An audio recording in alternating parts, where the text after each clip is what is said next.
సంఘమా సంఘమా, లోకములో నుంచి దేవుడు నిన్ను ప్రత్యేకించుకున్నాడు. దేవుని బిడ్డ, సహోదరుడా సహోదరి, లోకములో నుండి దేవుడు నిన్ను ప్రత్యేకించుకున్నాడు. నిన్ను తన రక్తముతో కడిగాడు.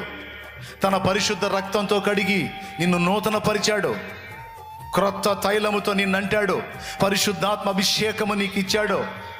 నువ్వు లోకాన్ని వెలిగిస్తావని ఆశపడితే ఈరోజు అదే లోకం కోసం నువ్వు పరిగెత్తుతూ డబ్బు వ్యామోహంలో కొందరు, నేత్రాశ పాపంలో కొందరు, శరీర ఆశలు తీర్చుకునే పాపంలో కొందరు, జీవపు డంబాల్లో కొందరు మునిగిపోతే పరిశుద్ధాత్మ ఎంత దుఃఖపడుతున్నాడో మనం ఆలోచించాలి.